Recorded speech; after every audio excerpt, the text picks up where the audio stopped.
There is a lot of speculation at the moment about Thunder Rosa. The former NWA World Women's Champion recently lost her championship, and it's led to rumours and discussion that could Thunder Rosa be headed to either WWE or AEW in the future. Now, she's obviously made some appearances for AEW in recent months, appearing at the All Out pay-per-view, having a feud with current AEW Women's World Champion Hikaru Shida, but could Thunder Rosa be heading to AEW full-time, or could she make a shocking switch over to the WWE? Now, it was happened this past week, this past Tuesday. Serena Deeb, a current AEW wrestler, captured the NWA World Women's title from Thunder Rosa during an episode of UWN Primetime Live event from the National Wrestling Alliance and United Wrestling Network. Now, it has been reported by Dave Meltzer of the Wrestling Observer newsletter. He noted on Twitter that a title change had been rumoured for some time when it comes to Thunder Rosa and the NWA, and that both AEW and WWE do have an interest in signing Thunder Rosa. He said, quote, Serena Deeb of AEW, bracket sorry, I'm guessing he's doing some AEW thing there, won the NWA Women's World title from Thunder Rosa tonight. We did hear about this likely happening, and that both WWE and AEW had interest in her, end quote. Now, it's also been mentioned, though, and we'll get onto this because Billy Corgan has actually spoken out about Thunder Rosa's NWA status, but PW Insider has reported that Thunder Rosa remains under contract to the NWA, and this title change is not a situation where she's leaving for another company, leaving for another promotion, signing with AEW full-time, or anything like that, at least for now that we know of anyway. Now, just before we started recording this video, Thunder Rosa did mention that she's going into a fight camp, and she's putting pro wrestling on the back burner for a little while as she focuses on a fight camp, I guess, for an upcoming MMA fight. So again, that might be why she dropped the championship, because she's just quite frankly unable to make the appearances required to be NWA World Women's Champion at the time. Now, of course, Serena Deeb, who, as I mentioned earlier, has signed with AEW. She signed a few months ago after making her debut on Dynamite against Thunder Rosa in a singles match, was released by the WWE earlier this year. She had a role in the Performance Center as a coach. Now, word is, according to the likes of PW Insider and Dave Meltzer, that the NWA World Women's Championship will continue to be represented on AEW television. That was shown last night during last night's edition of Dynamite, where Deeb defended her title against Layla Hirsch. Now, I mentioned that Billy Corgan had made a few comments about Thunder Rosa's NWA status. Well, Billy Corgan, of course, the owner and president of the National Wrestling Alliance, he has come out and denied reports that Thunder Rosa is a free agent. He has confirmed that she is still under contract with the NWA. He responded to a fan on social media and mentioned that Thunder Rosa is under contract with the NWA through 2021. He said, quote, no, she's not leaving the NWA. You have to love these press and media reports that don't contact the company. She is under contract too, but instead listen to someone who has my email address but doesn't write and ask.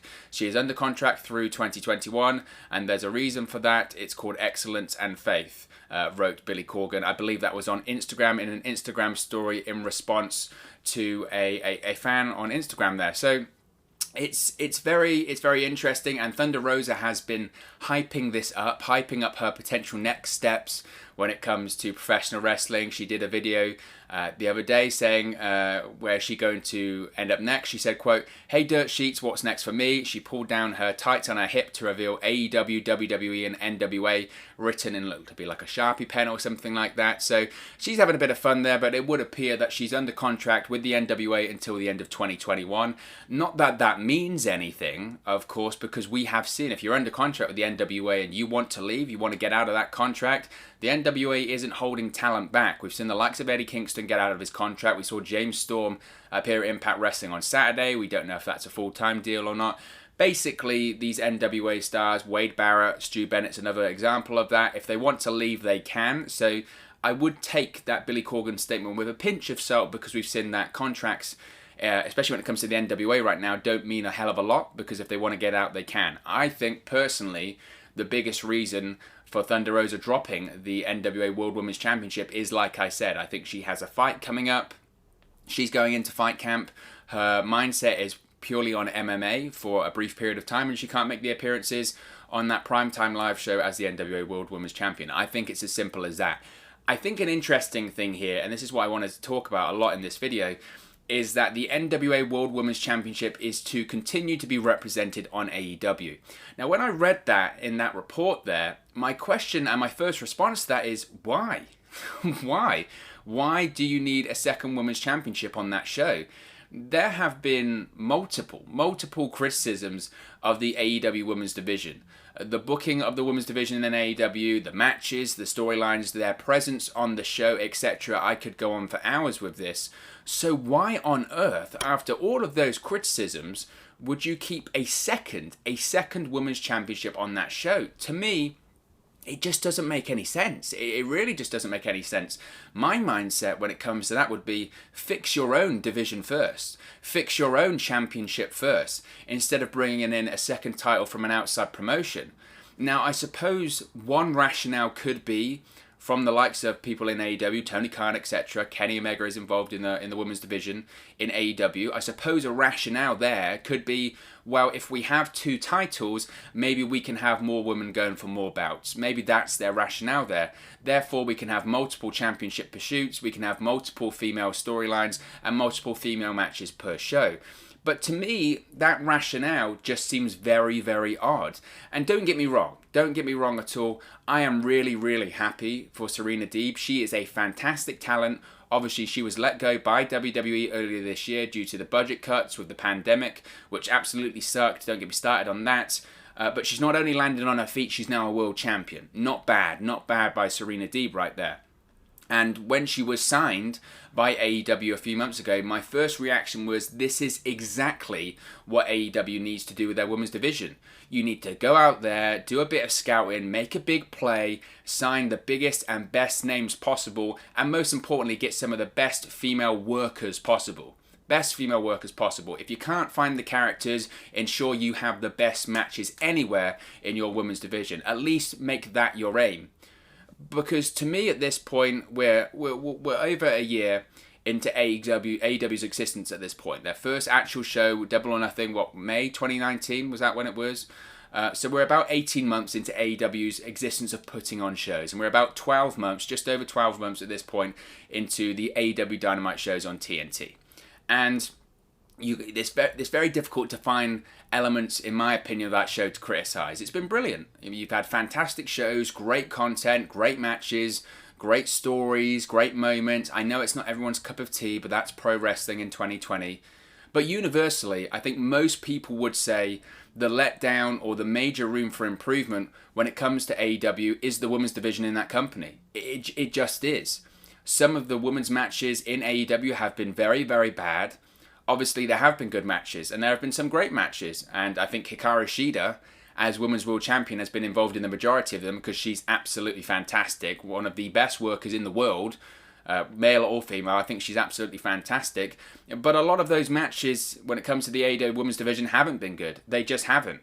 And a lot of the time on Dynamite, over this last 12 months, when it comes to their first year on TNT, you only have one women's match per show on Dynamite, and that match lasts 5 to 10 minutes at most, and sometimes it's a nothing match. Yes, we have had women's championship matches, but sometimes the matches on the show, it's the one female match of the show, and it's nothing. It's nothing. If anything, it feels like an inconvenience to those at AEW that they have to put it on, or we've got to get the women's match on.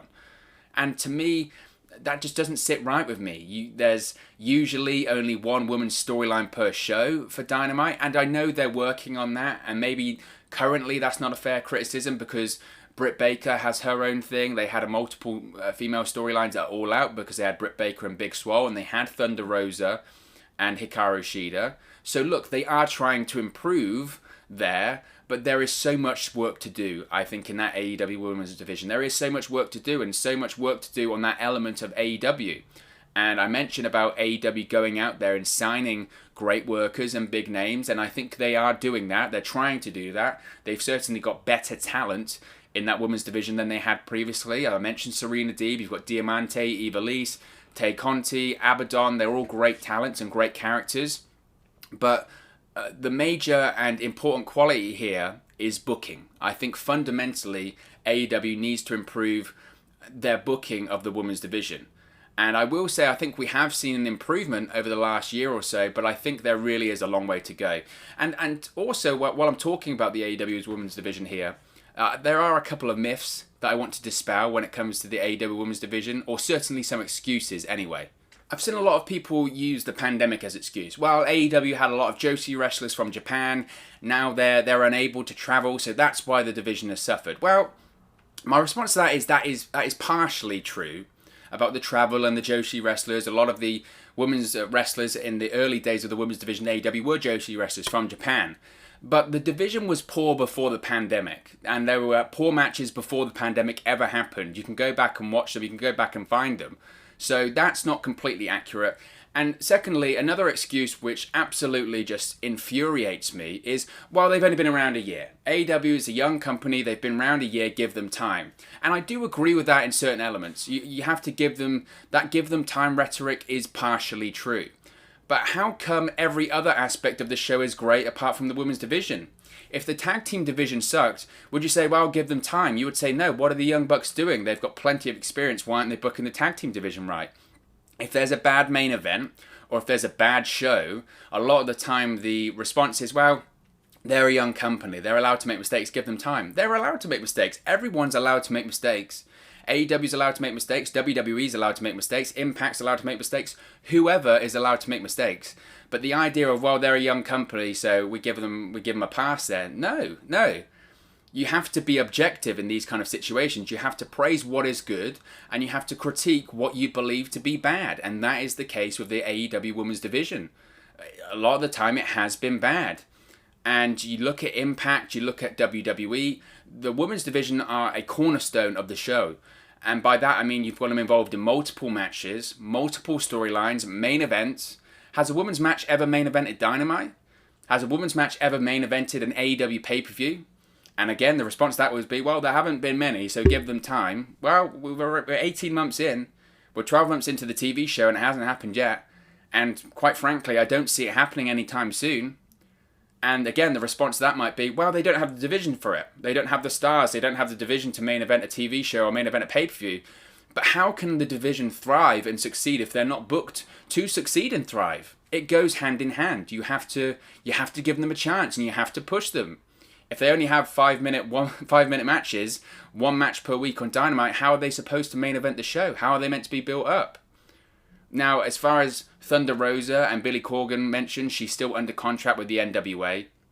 Serena Deeb is under contract to AEW. So to me, this is just a sign that this working relationship between AEW and the NWA is continuing for the foreseeable future.